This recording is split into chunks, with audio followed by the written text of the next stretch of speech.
Bem, muito bom dia, muito boa tarde, muito boa noite. Eu sou o Guilherme, sou o seu professor de Legislação Trabalhista e Social. Quero dizer que para mim é uma alegria imensa estar ministrando essa disciplina para você. Eu sou um paulista baiano radicado aqui em Minas, né? Sou de São Paulo capital, mas aos 12 anos fui morar no interior de São Paulo, fiz a minha graduação em Direito lá, comecei a minha carreira docente na mesma instituição, lá em Presidente Prudente, quase Mato Grosso, Paraná, e ali por 2017, vai fazer seus 10 anos, eu fui para a Bahia fazer o mestrado, estudar o que eu queria estudar, que é hermenêutica jurídica, né, a arte ou a teoria da interpretação do direito, e também tive a oportunidade de lecionar, né, em Guanambi, né, no sul da Bahia, sertão da Bahia, lugar que eu tive, né, a felicidade de trabalhar entre 2019 e 2021. E também, né, já fui professor do Instituto Federal do Norte de Minas, no campus Pirapora, lecionando também para cursos técnicos integrados, cursos em EAD, né, ensino superior, enfim. Em 2023, fui para Belo Horizonte, consegui, né, uma vaga de doutorado na Universidade Federal de Minas Gerais, e agora estou aqui, né, no sul de Minas, mais uma vez, né, muito agradecido de estar aqui pela oportunidade. Espero que essas aulas sejam de proveito para você, né? Que claro, está interessado, interessada em conhecer mais sobre a legislação trabalhista, talvez, né? Você pensa em trabalhar com gestão de pessoas, ou às vezes você tem essa, essa né, esse sonho de abrir o seu próprio negócio, ou então você é, né, como milhões de brasileiros e brasileiras, um empregado, né? Afinal de contas, somos todos trabalhadores, não é mesmo? Espero que essa aula seja proveitosa por isso, mas também por outro motivo. Eu acredito,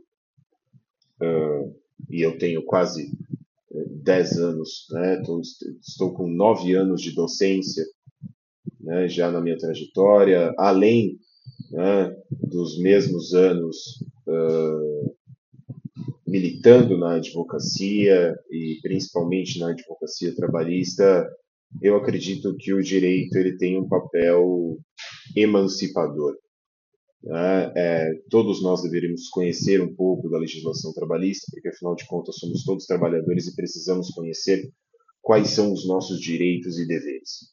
É uma questão de cidadania, é uma questão de profissionalização. Então, eu espero que essa disciplina ela tenha esse duplo pendor. Né? Eu quero que você saiba a matéria para poder enriquecer, né, de forma digna e justa, né, nesse nosso sistema, mas também eu quero que você conheça a matéria para que você possa exercer os seus direitos, conhecer seus direitos, exercer os seus direitos. Então é isso. Vamos começar, né? Vamos começar. E eu comecei falando, né, que todos nós somos em alguma medida trabalhadores, trabalhadoras, né? A gente tem que pensar aqui o trabalho como dispêndio de energia. E nesse sentido, até mesmo, né, eu, que como professor já ouvi tanto, professor, o senhor trabalha ou só dá aula? Ou o senhor dá aula ou também só dá aula ou também trabalha? Eu, eu sempre respondo que, né, Eu muito trabalho e muito dou aula. Ou também já ouvi isso, né? Ouvi isso muito no ano passado, quando estava estudando para os concursos, né? Principalmente esse cargo que eu ocupo aqui, parentes e colegas perguntando, mas você tá só estudando? Eu falava também, eu estou muito estudando. Porque, né, e você que está aqui do outro lado, está aqui agora trabalhando, né, despendendo energia, me ouvindo e buscando a sua melhora, né, existem muitos trabalhos que não têm muito valor. O estudo é um deles, infelizmente. O trabalho doméstico também é outro, né? Todo o trabalho de cuidar da casa, manter a casa funcionando, é um trabalho administrativo, né, de certa forma, mas que é invisibilizado. Então, é importante a gente pensar como trabalho, né? É todo um dispêndio de energia, porém, é interessante também marcar outro ponto, uma advertência aqui. Quando nós estudamos legislação trabalhista e social, nós não estamos lidando com a regulamentação do trabalho.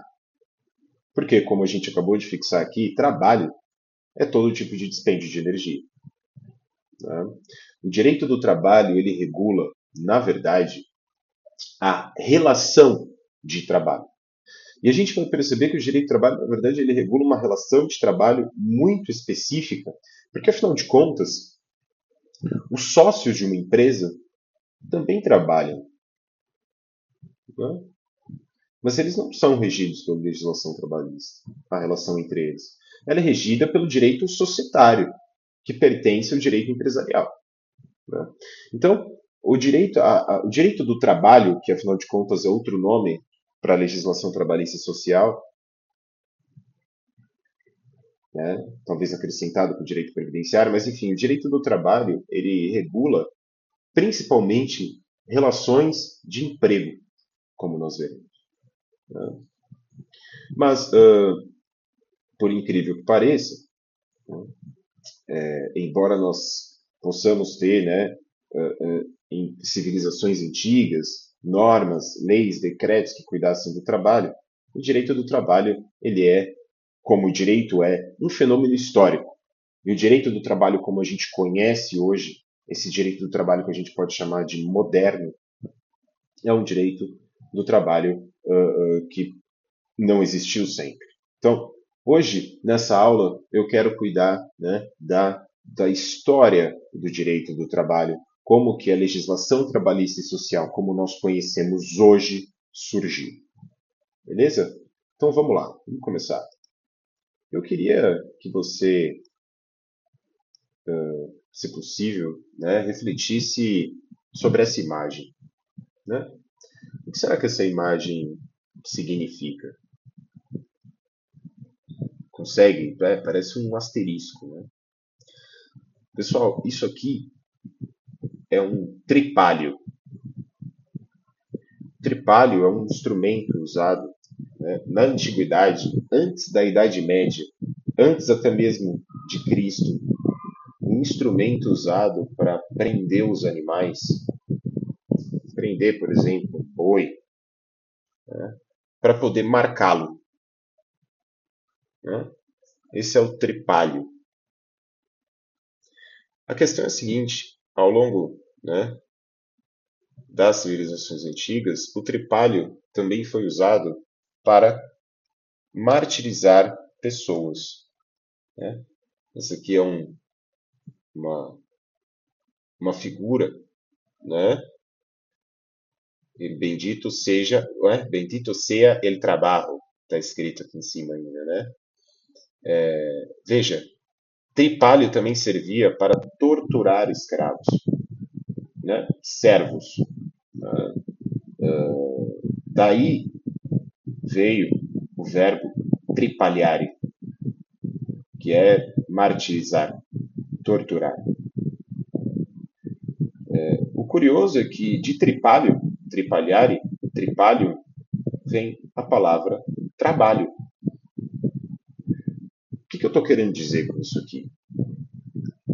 O primeiro ponto que a gente tem que fixar é que no início do que a gente pode chamar de civilizações, início das civilizações, o trabalho ele é considerado um castigo.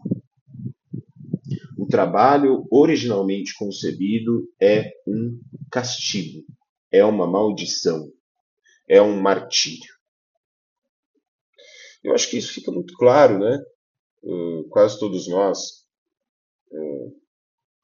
crescemos em uma família cristã, né? Quase todos brasileiros, brasileiras. E mesmo quem não cresceu,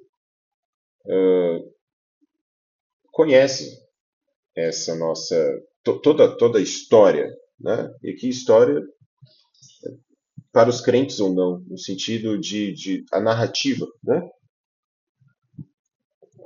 Qual é a teodiceia cristã? Qual é a história que é contada para justificar o mal na tradição cristã? Deus fez o mundo em 7 dias, fez Adão, fez Eva, e pediu para os dois não comerem do fruto numa árvore. Né? Veio a serpente, o diabo na forma de serpente, fala com Eva, faz a cabecinha dela, né? E ela vai lá e convence o Adão a comer a tal do fruto da árvore proibida. Deus descobre, expulsa Adão e Eva do paraíso, e é daí que surge o mal, né? Desse ato de desobediência, ou talvez do fruto que dizem continha o conhecimento. E qual que é um dos castigos que eles recebem? Vocês terão de trabalhar para sobreviver. Ou seja, até mesmo, né, na narrativa que todos conhecemos hoje, o trabalho aparece como, no início, como um castigo. O que a gente vai perceber é que se você lê hoje, por exemplo, a Declaração Universal dos Direitos Humanos, da ONU, de 1948, um documento criado após a Segunda Guerra Mundial, documento simbólico, afirmando direitos humanos de qualquer pessoa, independente da nacionalidade, da cor, do credo, você vai ver lá que o trabalho aparece como um direito. E afinal de contas, são poucas as pessoas que conseguem viver sem trabalhar. Né? Eu tenho essa convicção de que, talvez eu seja um pouco bobo, meio otimista, mas todos nós queremos construir alguma coisa, produzir alguma coisa, cuidar de alguma coisa. A questão é como que esse trabalho vai ser reconhecido e como que ele vai ser explorado. A questão é se você só vai conseguir trabalhar e trabalhar sem ver o produto do seu trabalho, sem gozar do produto do seu trabalho, sem dispor do produto do seu trabalho, sem se reconhecer naquele trabalho. Né? Bom, talvez a diferença esteja na dose, talvez a diferença esteja na regulamentação, né? Na valorização, na remuneração, no reconhecimento desse trabalho. E essa aula é um pouco sobre a história do reconhecimento desse trabalho como um direito. O trabalho, portanto, ele se transfigura. No início, um castigo, hoje, um direito. A gente vai ver um pouco da passagem disso. Bom, como, né, a gente está conversando, na antiguidade, o trabalho, como castigo, ele era algo próprio de quem era servo. Né? E os servos, na antiguidade, a servidão, né, a escravidão, ela não, ela não era caracterizada pela cor da pele, como aconteceu na modernidade, há 200 anos atrás. A escravidão ela era caracterizada pela guerra. Né? Os povos que perdiam as guerras, quando não eram mortos, eram tornados escravos. E por que a gente não pode falar aqui de direito do trabalho? Ainda que possam haver alguns, sempre alguém, né, do direito, principalmente esse povo muito chato, pega e fala assim, mas lá no Código de Hammurabi 4.000 anos atrás, que regia as civilizações babilônicas, havia um dispositivo lá dizendo que se o escravo, sei lá, quebrasse alguma coisa, o patrão poderia fazer outra coisa. Bom, pode até. Eu não nego que talvez exista um dispositivo ou outro, algum artigo num código muito antigo que tratasse disso, de relações de trabalho, né, do trabalho, da relação de escravo e tudo mais, com o seu senhor. Eu não vou duvidar disso. A questão é a seguinte: não havia direito do trabalho porque não haviam institutos e princípios e todo um conjunto de normas que nós interpretamos de uma certa maneira por ser direito do trabalho. Por exemplo, a relação, né, de escravidão em Roma era regida pelo direito civil, pelo direito das coisas. Não há uma relação de trabalho como a conhecemos hoje, porque falta a essa relação um sujeito, uma outra pessoa. Uma relação entre uma pessoa e uma coisa, né? A relação entre um sujeito e um objeto. Essa é a relação de escravidão. O escravo não tem o que argumentar, não tem o que falar nada. Ele simplesmente obedece e trabalha. Né? Claro, né, gente? Eu estou representando a mentalidade, tá, daquela época, pelo amor de Deus. Né? Então, assim, para haver direito do trabalho, tem de haver uma relação intersubjetiva entre sujeitos de direitos. Se há só um sujeito e uma coisa, ainda que aquela coisa seja uma pessoa, na verdade, mas seja uma coisa para o direito, não há direito no trabalho. Certo? O mesmo vai acontecer na Idade Média. Na Idade Média, a relação é de servidão. Né? A relação é de servidão, e ainda que se possa falar em corporações de ofício, né? Ou seja, as guildas, as companhias de trabalhadores que se organizavam, né? Por exemplo, a Companhia dos Ferreiros. Teve alguma época, alguma hora na Idade Média, que a gente está falando de 1.000 anos, mas teve uma hora da Idade Média, vamos colocar ali entre os séculos 12 e 13, em que os trabalhadores começaram a se organizar de certa forma, os ferreiros entre si, né? Quem fazia, não sei, algum tipo de tecido de outro lado, né? Quem fazia sapato de outro lado. Eles começaram a se organizar. Quem construía castelos, construtores de outro lado. Eles começaram a se organizar, criar certas regras sobre o seu trabalho e tudo mais, entre si, e somente permitir a entrada de membros que, no início, fossem servos. E é claro, você só chegaria no topo dessa corporação de ofícios se você tivesse algum sangue nobre. O importante é o seguinte: começa aí, mas começa. A relação ainda é de servidão, ainda é de sujeito e coisa, mas começa aí algum tipo de organização entre os trabalhadores. Né?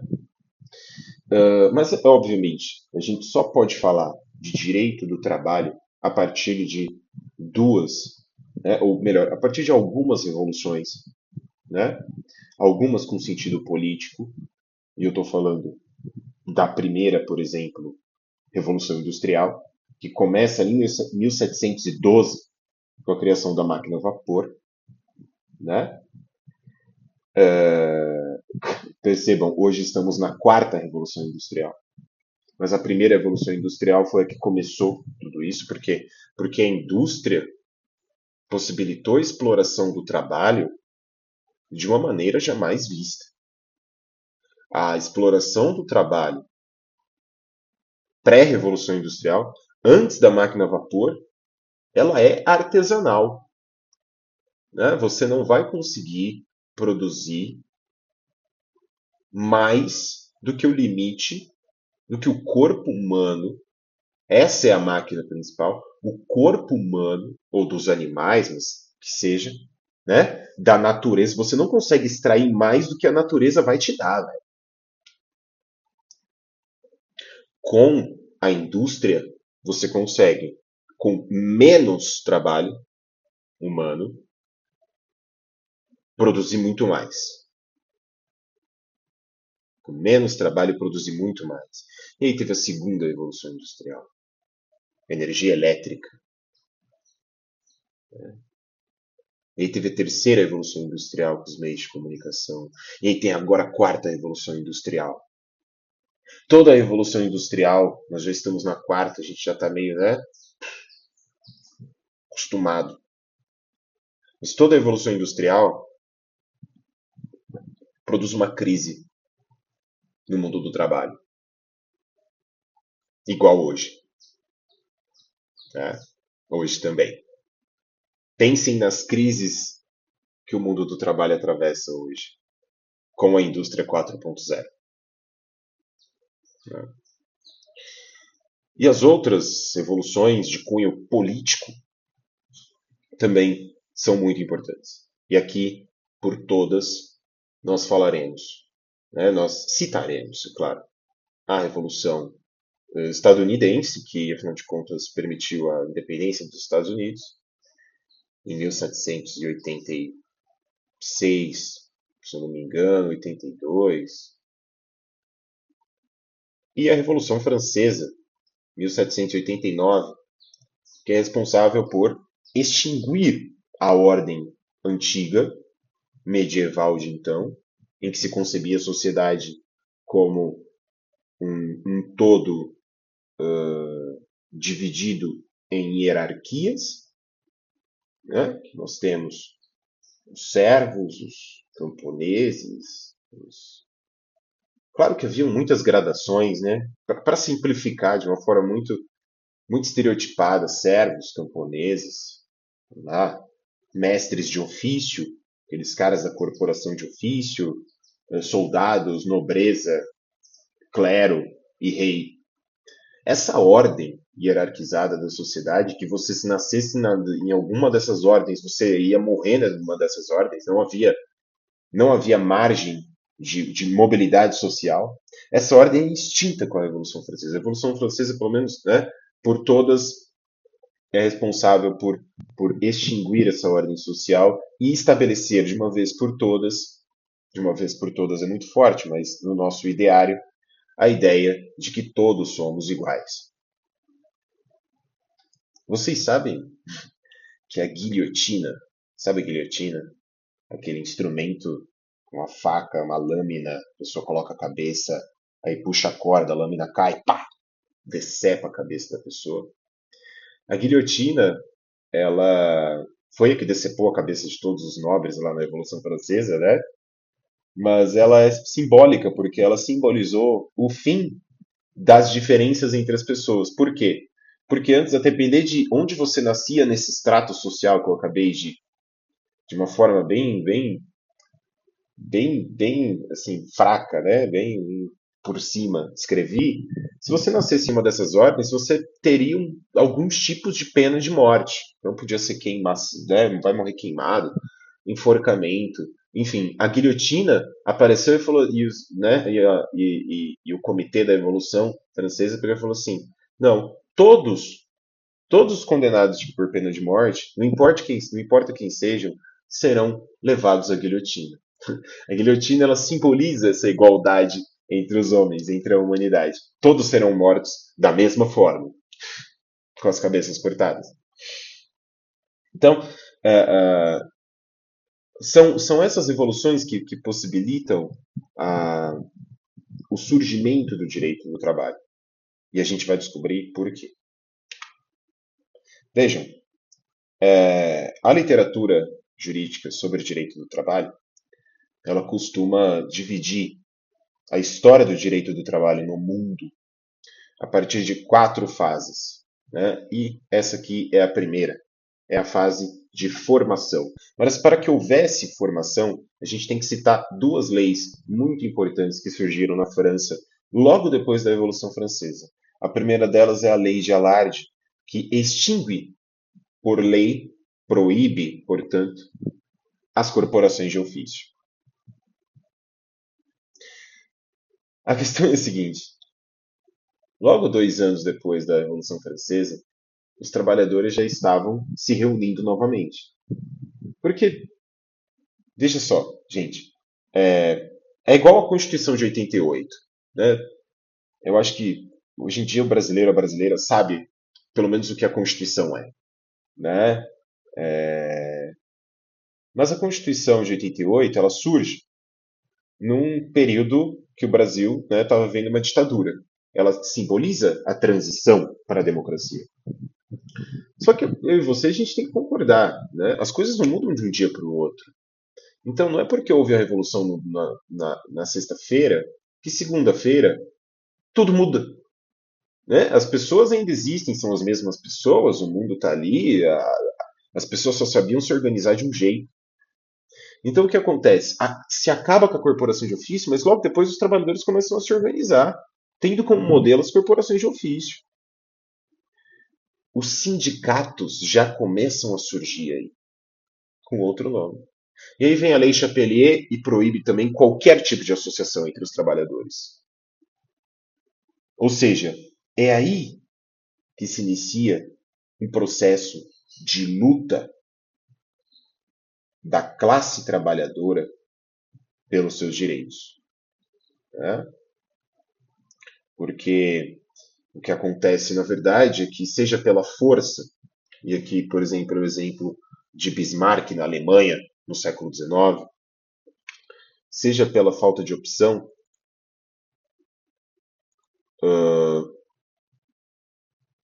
o fato é que a população foi em massa do campo para as cidades. Né? Muita desapropriação de terra também, de forma pela lei, mas de forma, né, assim, por baixo dos panos, como grileiros fazem aqui no Brasil. Né? Ou seja, muitas famílias foram tiradas das suas terras, das terras em que viviam, ou então as famílias viviam em terras de nobres, e esse nobre foi decapitado, então a terra foi para o Estado, não sei, foi para algum burguês que ia começar alguma coisa. O que importa é que essas famílias foram todas arrastadas do campo para a cidade. Não foi opção, né? E chegando lá, sem propriedade nenhuma, sem posse nenhuma, as famílias foram para as fábricas trabalhar. E ia a família inteira. Ia papai, mamãe, irmã e irmão. Ah, mas a irmã tinha 9 anos. Não tem problema. Vai receber por metade. Claro, vai ganhar metade do que o pai ganha. A mãe também, que são considerados como meia força de trabalho. E é importante ter criança para esses empreendedores da primeira revolução industrial, dessa fase, dessa época. Por quê? Porque as máquinas são grandes, mas dentro delas uma pessoa não consegue entrar. Se a máquina der problema, atrapalha a produção. A produção não pode parar. Coloca a criança lá dentro. A criança vai, entra, no que ela destrava uma das engrenagens, a máquina volta a funcionar e a criança pode acabar morrendo. E morreram. E pode acabar perdendo um braço, uma perna, alguma coisa, ficarem mutiladas, o que aconteceu frequentemente. E aí, a criança mutilada já não vale mais para o dono do negócio. E, portanto, manda ela embora. Não precisa ter indenização, não precisa ter, né, qualquer tipo de salvaguarda para essa criança, que já teve o seu futuro arruinado. Né? Então, começam aí, começa por aí a luta da classe trabalhadora. Né? E nós temos aqui o primeiro decreto inglês sobre o tema, que é o Moral and Health Act, ou PEWS Act, que é o ato, traduzindo, né? Já gastei meu inglês com você, é o ato da moral e da saúde. Né? PEWS Act, o ato do PEW, é que Peel era o sobrenome do sujeito que propôs essa legislação. Curiosamente, Peel também em inglês se chama pivete. Então também foi chamada de lei dos pivetes, porque era a lei que determinava que crianças, né, não poderiam, crianças menores de 12 anos, não poderiam trabalhar, né, e não poderiam trabalhar também, independente da idade, se fosse criança à noite. Né? Era isso. Ainda poderia trabalhar o dia inteiro, mesmo com 13 anos, podia estar na fábrica lá, sujeita a todas as, né, vicissitudes desse ambiente. Essa é a fase de formação, ela vai de 1802 a 1848. Seguindo, nós temos uma segunda fase, que é a fase de intensificação.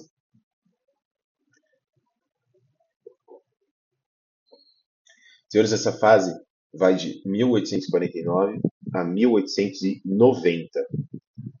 Essa é a fase em que, né, a classe trabalhadora está no seu ápice, na questão de lutas por direitos.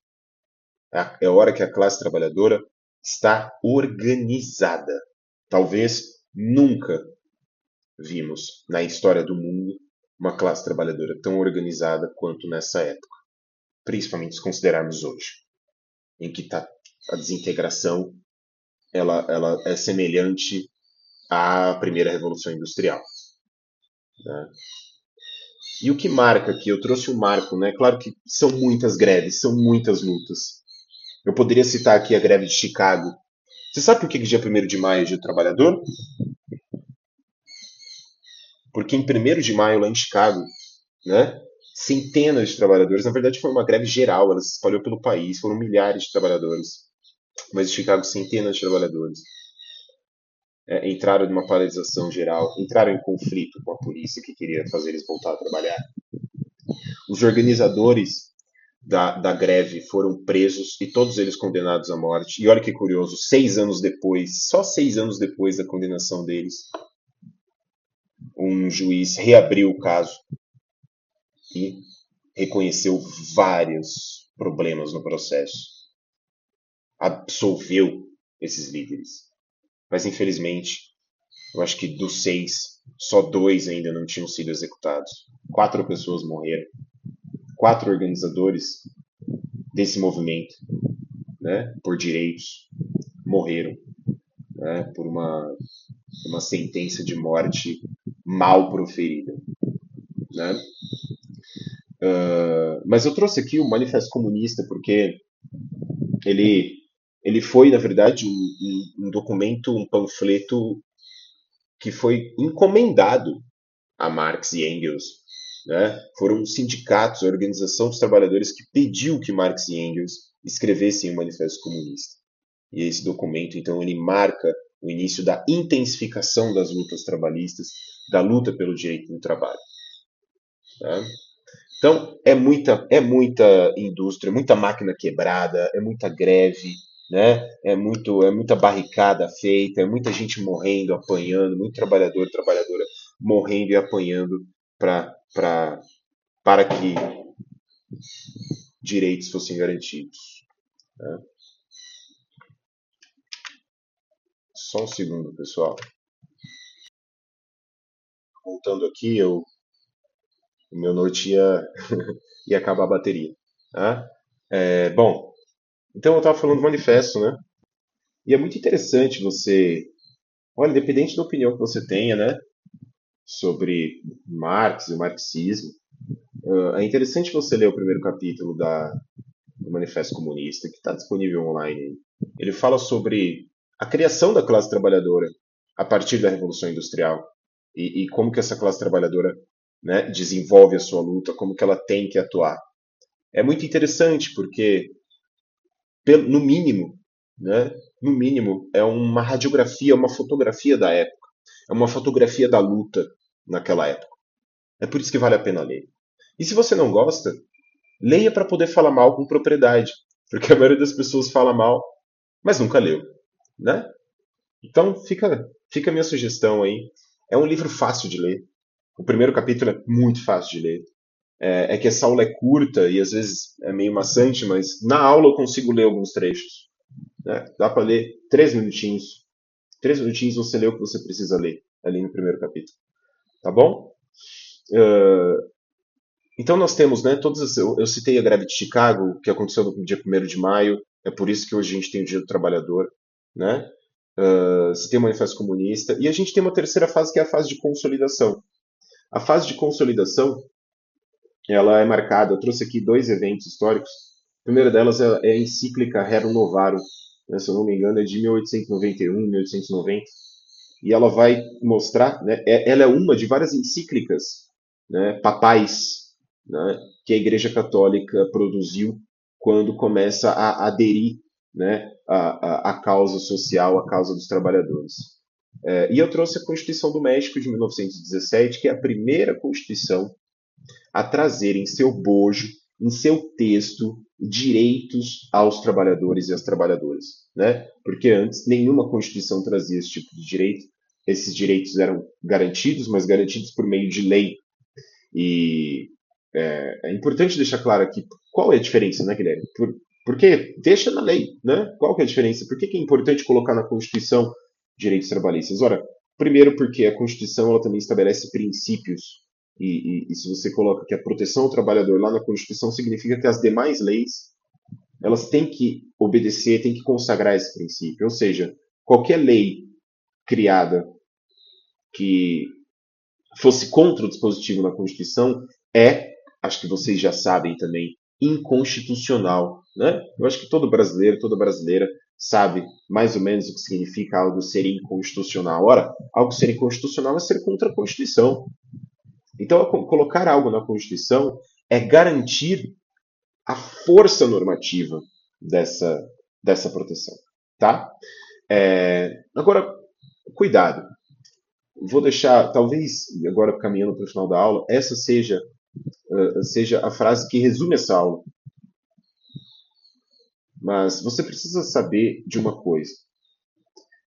O direito do trabalho é produto do sistema capitalista.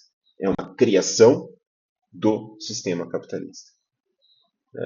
É claro que as lutas, e se você se prontificar a ler o primeiro capítulo do Manifesto Comunista, você vai ver. Marx está falando como é que os trabalhadores se reúnem, formam sindicatos e conseguem leis de proteção no parlamento, porque acabam elegendo seus representantes. Beleza. Só que fica muito claro, você virou a página, você leu isso, virou a página do manifesto, vai estar escrito assim, Marx falando, mas a luta não acaba aí. Né? Ou seja, a conquista de direitos trabalhistas por meio, a conquista jurídica, né? Conseguir direitos trabalhistas por meio de lei, é uma fase do processo que o marxismo pensa, projeta, que vai acabar na revolução, vai acabar na expropriação dos meios de produção da classe burguesa para a classe trabalhadora. Né? É os meios de produção, viu? Não é produção, não. Eu não estou falando do seu Corsinha, né? Da moto que você tem. Eu não estou falando disso, não. Tá? A gente não estamos falando da produção. Nós estamos falando dos meios de produção. Nós estamos falando de que, por exemplo, imagina que legal, todo trabalhador, trabalhadora da Uber ser um acionista da Uber. É disso que eu estou falando. É mais ou menos isso. Tá? É o trabalho de volta na mão do trabalhador. É isso. Então, assim, o que eu estou querendo dizer? Essa luta legislativa, ela é uma parte, mas ela não poderia acabar aí. O marxismo jamais se contentaria com isso. E o fato da Igreja Católica entrar no jogo, o fato desses direitos começarem a ser inscritos em constituições, simboliza, na verdade, o movimento do capitalismo para evitar o seu colapso, porque as coisas, como estavam caminhando, iam colapsar, o sistema ia cair, os trabalhadores iam conseguir tomar o poder, como aconteceu na Rússia em 1917. A gente está falando consolidação de 1890 a 1919. Revolução Russa em 1917. Né? Para as coisas não ruírem, o que aconteceu? Preferiu-se criar um sistema legal, autônomo, diferente do direito civil, diferente do direito empresarial, diferente do direito penal, próprio, um direito próprio para a proteção dos trabalhadores e das trabalhadoras. O fato da igreja entrar nessa é muito simbólico, né? O raciocínio é o seguinte: olha, antes. Porque qual que é o raciocínio? Como é que acaba o Manifesto Comunista? Eu estou procurando ele aqui na minha mesa, mas ele não está aqui. O Manifesto Comunista acaba com uma frase escrita: trabalhadores e trabalhadoras do mundo não tem nada a perder a não ser os seus grilhões e tem tudo a ganhar. O raciocínio é o seguinte: como é que a classe burguesa, né, pensou? Olha, se eles não têm nada a perder, eles vão se revoltar. Mas se eles têm um domingo remunerado de descanso, se eles têm um período de férias com um terço, se eles têm uma estabilidade na fábrica, vale a pena. Eles não vão quebrar tudo, porque eles têm. É algo pequeno comparado ao que pode ser obtido, mas eles não vão lutar, porque eles têm algo a perder. Tá?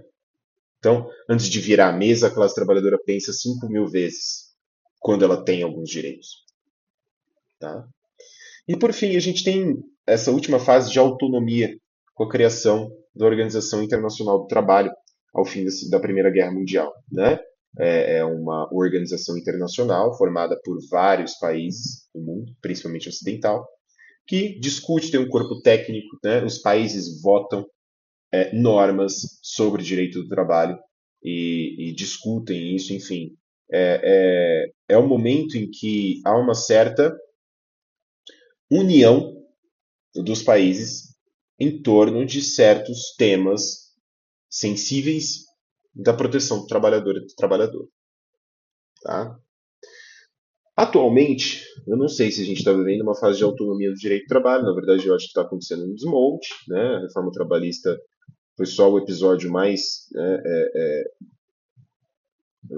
brutal desse processo, mas ainda pela literatura jurídica, pela doutrina, nós ainda estamos numa fase de autonomia do direito do trabalho. A gente pode discutir, quando a gente chegar no direito do trabalho no Brasil, que é o tema da próxima aula, um pouco disso. Tá? Dá tempo, pessoal, para a gente fazer uma questão. Vamos responder uma questão junto? Não, não. Seguinte, olha só essa questão. Vou me minimizar aqui. Na análise da formação histórica do direito trabalhista, fica evidente que o trabalho humano passou por significativas mudanças ao longo da história, um processo que continua em andamento até os dias de hoje. Nesse contexto, a Assinale Alternativa faz referência a um evento que integra a história do direito do trabalho. Opção A. Encíclica Rerum Novarum, escrita pelo Papa Leão XIII, publicada em 1891, sobre a condição dos operários. B. Manifesto Comunista, escrito por Max Weber e publicado em 1848, no contexto da chamada Revolução dos Cravos.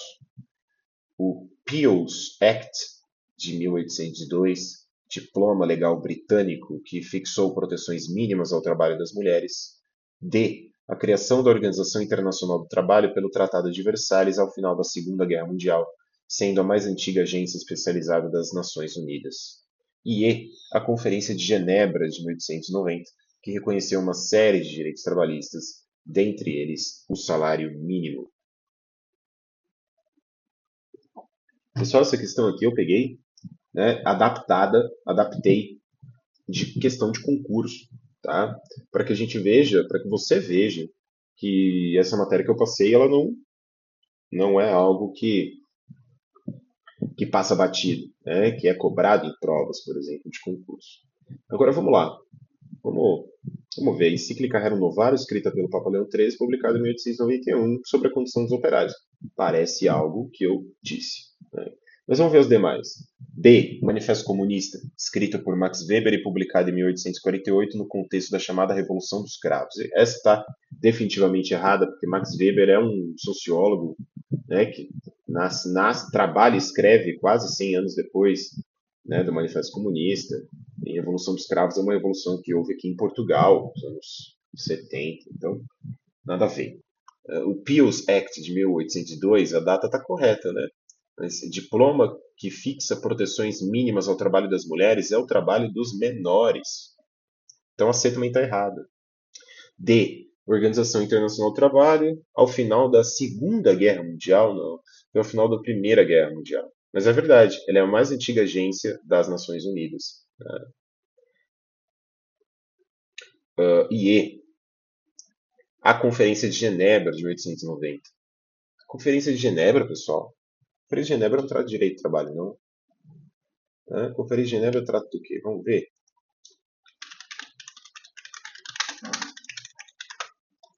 A Conferência de Genebra trata sobre desarmamento. Tá? Ou seja, é mesmo a alternativa A. Tá? A A é a correta. Então, pessoal, na semana que vem, a gente começa a conversar sobre a história do direito no Brasil, né, a história do direito do trabalho no Brasil. E, enfim, espero que a aula tenha sido proveitosa, né? E a gente, né, eu acho que eu fico à disposição pelos canais possíveis aqui, qualquer coisa, acho que nós, né, acho que pelo Moodle aqui a gente vai poder conversar e ainda estou aprendendo como mexer nas funcionalidades, mas acho que vai dar tudo certo. Espero que a aula tenha sido proveitosa e é isso, tá bom? Você tenha um excelente dia, excelente noite. Valeu!